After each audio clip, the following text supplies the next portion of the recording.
नमस्कार, क्या आप जानते हैं मैं आपका स्वागत है। मैं हूं सौरभ शुक्ला।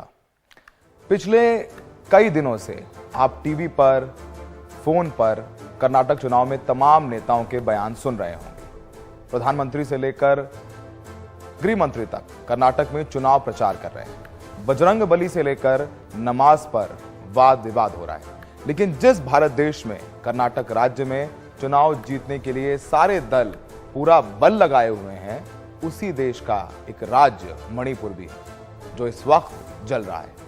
क्या आप जानते हैं, मैं बात करेंगे मणिपुर की, जो पिछले कुछ दिनों से जल रहा है, लेकिन धीरे धीरे ये आग कम हुई है। लेकिन अब भी हालात पूरी तरह काबू में नहीं है। पूरे मणिपुर में इंटरनेट बंद किया गया है। हिंसा करने वालों को देखते ही गोली मारने के आदेश दिए गए हैं। अब कुछ तस्वीरें दिखाते हैं कि किस तरीके से जबरदस्त हिंसा हुई है। सरकारी गाड़ियां भी जलाई गई हैं। राज्य में सेना, Assam rifles, rapid action force, RAF तैनाती के बाद थोड़े से हालात सुधरे हैं। इस बीच मणिपुर सरकार ने हिंसा में जान गंवाने वालों का आधिकारिक आंकड़ा भी जारी कर दिया है। और तो और बीजेपी विधायक वुंग जागिन वाल्टे पर भी प्रदर्शन करने वालों ने हमला कर दिया। इसके तुरंत बाद वाल्टे को इलाज के लिए एयरलिफ्ट किया गया है। अभी हमने तस्वीरें दिखाई, अस्पताल में वाल्टे भर्ती किया गया है, उनको राज्य से बाहर ले जाया गया है। इस वक्त 500 से ज्यादा घर मणिपुर के जला दिए गए हैं। अब आग की लपटें देखिए और आपको समझ में आएगा किस तरीके से वहां पर हिंसा बेकाबू हो गई है।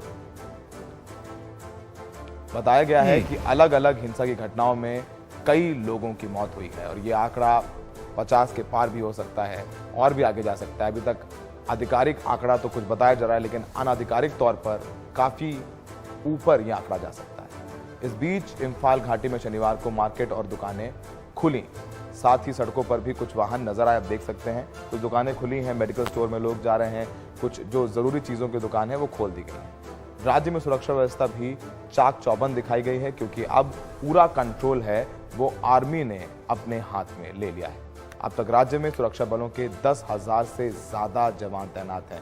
सोचिए, 10,000 जवान तैनात हैं तो क्या हालात होंगे। ताज़ी तस्वीरें हैं जो हम इम्फाल से आपको दिखा रहे हैं और सड़क पर लोग दिख रहे हैं। लेकिन अब हम आपको तस्वीरों में बताते हैं कि क्या कुछ हुआ है। लेकिन उससे पहले जो कुलदीप सिंह है, जिनको वहां पर सुरक्षा व्यवस्था चाक चौबंद करने के लिए भेजा गया है, उनकी बात सुन लेते हैं, फिर आगे चलते हैं। फुटहिल्स के एरिया में डिफरेंट जो आसपास के ज़िले हैं उनमें कुछ फोर्सेस को और बढ़ा करके एसपीज को और वहाँ के जो कंसर्न मजिस्ट्रेट्स हैं और डिस्ट्रिक्ट मजिस्ट्रेट्स हैं उनको सबको बोल करके सारी जगहों पर उनके तत्वावधान में फोर्स की पेट्रोलिंग और फोर्स का प्रेजेंस दिखाया जाएगा। इसके अलावा असम राइफल्स के लोग ऑलरेडी वहाँ पर पेट्रोलिंग कर रहे हैं और रास्तों को खोलने की कोशिश हो रही है। पिछले 24 घंटे में करीब 84 आर्म्स और रिकवर हुए हैं। सिक्योरिटी फोर्सेस ने जो छिनताई हो गए थे उनको रिकवर किया है और करीब 10 मिसक्रेंट्स को और अरेस्ट किया गया है। हम लोगों ने जो वेरीफाई करवाया है उसमें करीब 28 से 30 लोगों का इस घटना में इस तरह मारे जाने की खबर है। तो अब हम कुलदीप सिंह बता रहे थे कि अभी हालात क्या है। इस वक्त रत्नदीप हमारे मणिपुर में हैं, लगातार वो वहाँ से रिपोर्ट भेज रहे हैं। उनकी कुछ रिपोर्ट्स देखते हैं, उसके आगे बताएंगे कि हिंसा क्यों हुई और पीछे की पूरी कहानी।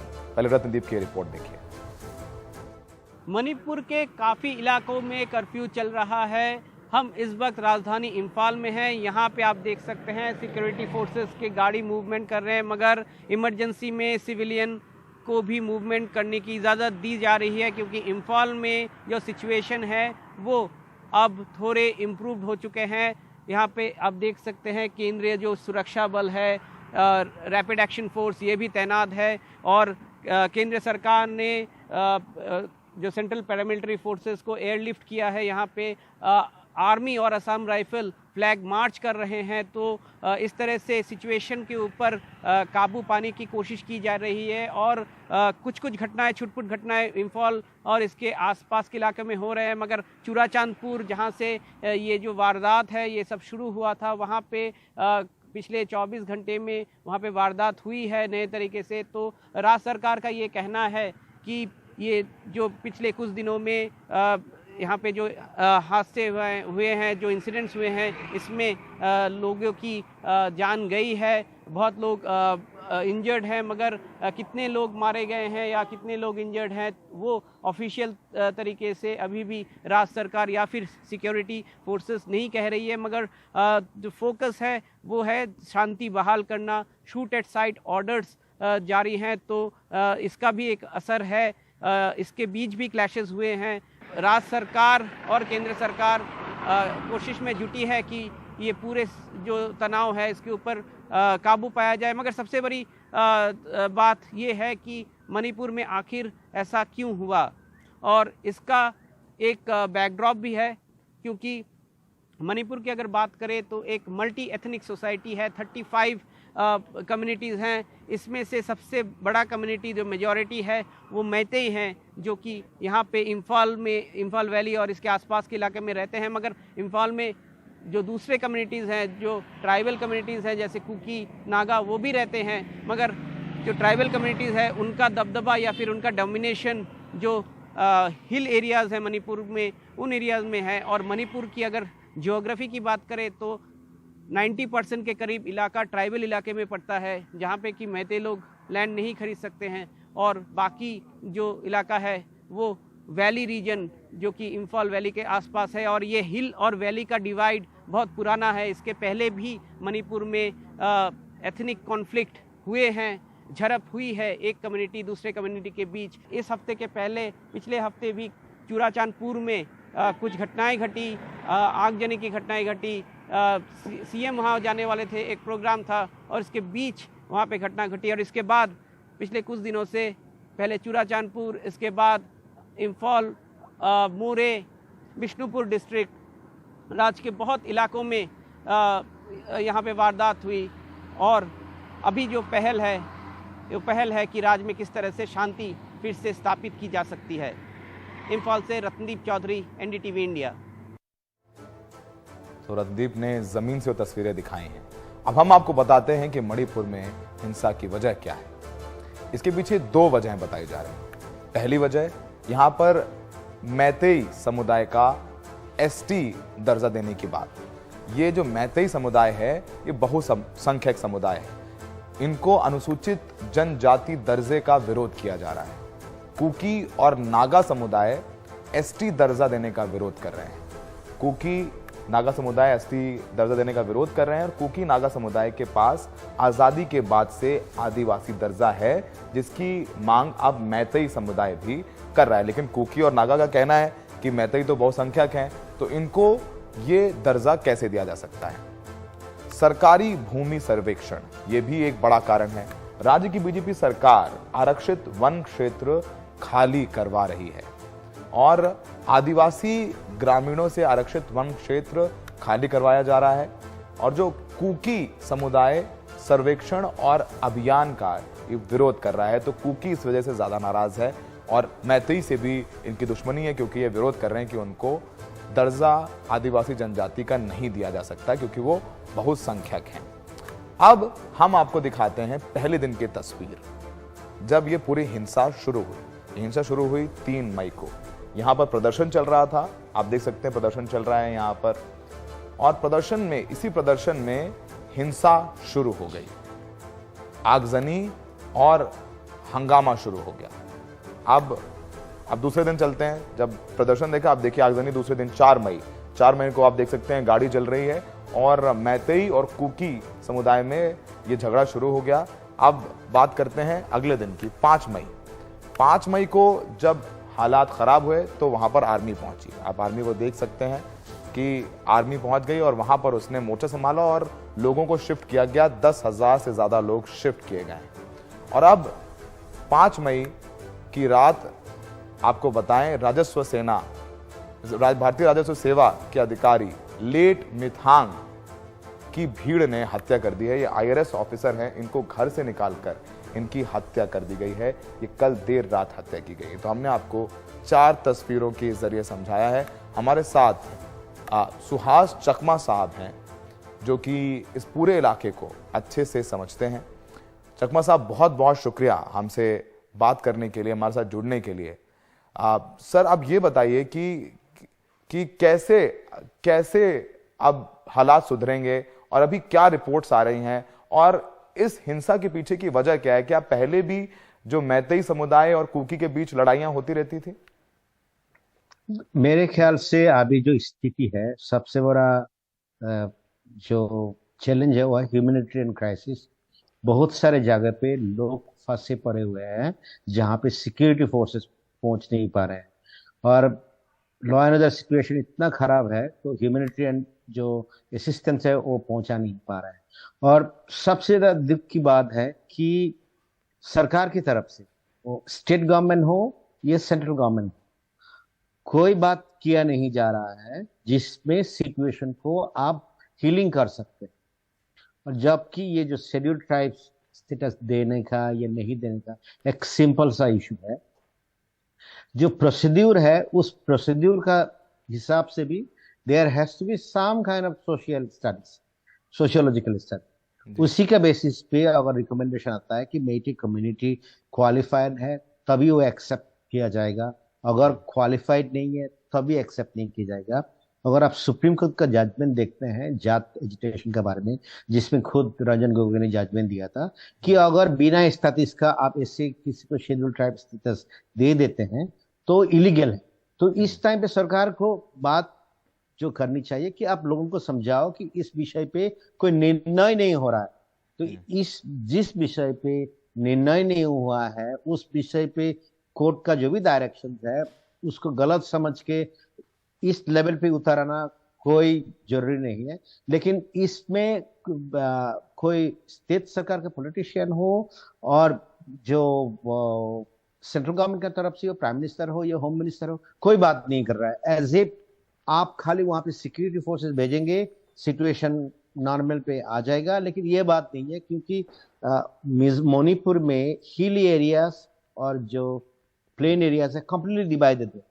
जैसे रत्नदीप ने रिपोर्ट किया कि हिल एरियाज में ट्राइबल लोग रहते हैं, प्लेन एरियाज में जो मेटी लोग रहते हैं, तो एक तरीके से वहां पे आप सेग्रीगेशन जी, तो एक एरिया से दूसरे एरिया में लोग नहीं जा सकते हैं, तो उसको आपको हीलिंग करना पड़ेगा। उसका कोई इनिशिएटिव नहीं है। इनफैक्ट मैं तो दिसंबर में गया था मणिपुर में, and I was very happy कि जो समुदाय है मेटे और जो ट्राइबल कम्युनिटीज है, they are building up, insurgency पीछे रह गया and suddenly this has come up. Very unfortunate. मैं ये कहूंगा कि पहले तो मैंने कभी सुना नहीं कि मेटे और जो Kuki tribal communities, Kuki communities के बीच में ऐसे कोई हत्या, ये कोई दंगा फसाद हुआ है।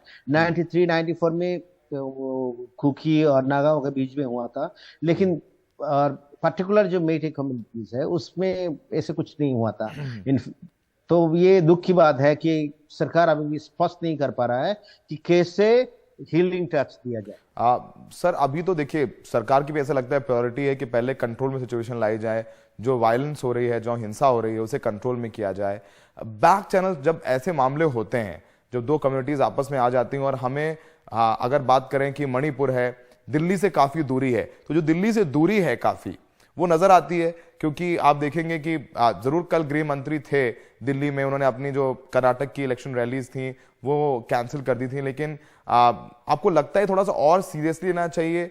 क्या कुछ बैक चैनल स्टॉक्स शुरू हो गए होंगे, लोगों को समझाया जा रहा है? क्योंकि जरूर अगर सेना पहुंच गई तो कंट्रोल में सिचुएशन आएगी और आनी भी चाहिए, ये पहला स्टेप था जो ले लिया गया है। आगे आप किसको देखते हैं कि 1 महीने बाद, 2 महीने बाद, 3 महीने बाद इसको कैसे रिजॉल्व किया जाएगा? क्योंकि हिंदी में कहते हैं कि मतभेद और मनभेद हो तो ज्यादा वक्त लगता है चीजें सही होने में, क्योंकि दो ट्राइब साथ ही रहने, और अगर ऐसे खून खराबा होगा तो आगे बड़ी प्रॉब्लम हो जाएगी।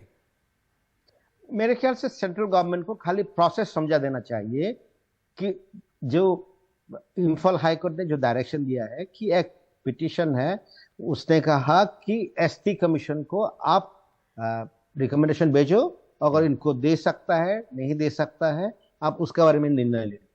Now state government easily high court में जाके कह सकता है, सेंट्रल गवर्नमेंट क्लैरिफाई कर सकता है कि किसी कम्युनिटी को शेड्यूल ट्राइब स्टेटस देने के लिए, जैसे आसाम में हो रहा है, पहले आपको सोशियोलॉजिकल स्टडी करना पड़ेगा कि आपका इकोनॉमिक सोशियोलॉजिकल बैकवर्डनेस है कि नहीं, ट्राइबल कैरेक्टरिस्टिक है कि नहीं, कि आप शेड्यूल ट्राइब आइडेंटिफाई कर रहे हो। तो वो अगर क्राइटेरिया मिलता है फिर उसके बाद ये रिपोर्ट आएगा रजिस्ट्रार जनरल ऑफ इंडिया।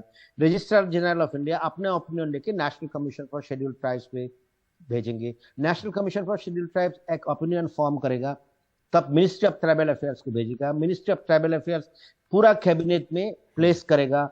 अगर कैबिनेट अप्रूव करता है तभी जाके कॉन्स्टिट्यूशनल अमेंडमेंट होता है, जो राज्यसभा एंड लोकसभा में आपको ऑलमोस्ट 2/3 मेजोरिटी का साथ पास करना पड़ेगा, क्योंकि जो एसटी का लिस्ट है, इंक्लूजन हो या एक्सक्लूजन हो, प्रोसीड्यूरली दे के रखा है। तो मेरे ख्याल से मेथे कम्युनिटी भी गलत प्रेमी है कि उसको एसटी स्टेटस अभी मिलेगा, और जो ट्राइबल कम्युनिटी है वो भी गलत प्रेमी में है कि हाईकोर्ट ने निर्देश दिया है अभी मिलेगा, ये नहीं है। लेकिन ये सिंपल चीज जो प्रोसीड्यूरल इशू है एसटी स्टेटस ग्रांट करने के लिए, ये तो ट्राइबल अफेयर्स मिनिस्टर को भी बताना चाहिए विदाउट टेकिंग एनी साइड जी। तो मेरे ख्याल से ये सबसे ज्यादा जरूरी है, क्योंकि बैक चैनल ओपन करने से पहले आपको ये बताना पड़ेगा कि डिसीजन नहीं हो रहा है। जी जी जी सर, बहुत बहुत शुक्रिया, आप हमसे जुड़े और आपने समझाया कि वहाँ प्रॉब्लम क्या है, और लोगों को समझाना पड़ेगा कि इतनी जल्दी नहीं होने जा रहा है। तो जब लोगों को समझाया जाएगा तो वो धीरे धीरे दूरियां भी आपस में घटेंगी। तो फिलहाल सेना की जरूरत थी, वो सेना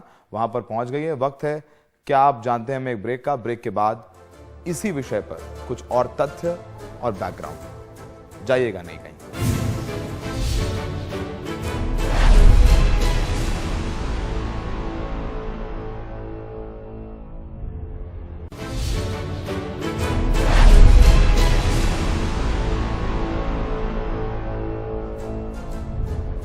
नमस्कार, क्या आप जानते हैं, मैं ब्रेक के बाद आपका वापस स्वागत है। तो हम मणिपुर में हो रही हिंसा की बात कर रहे थे। दो समुदाय आपस में लड़ रहे हैं। मणिपुर में हिंसा अगर बताएं तो मैतेई समुदाय के बारे में बताते हैं।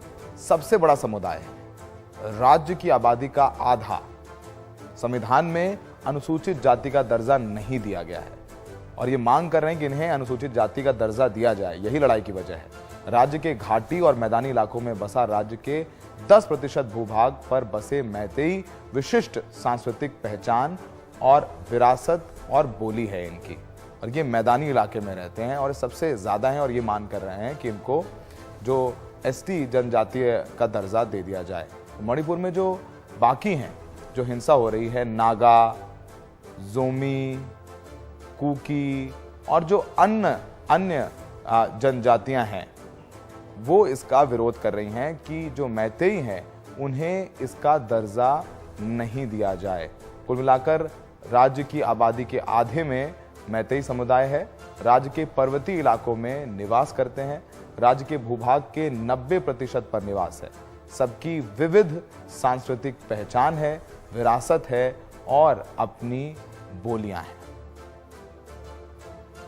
जो मैतेई संगठन है वो STDCM की दलील है कि अनुसूचित जनजाति दर्जे की मांग संवैधानिक अधिकार है।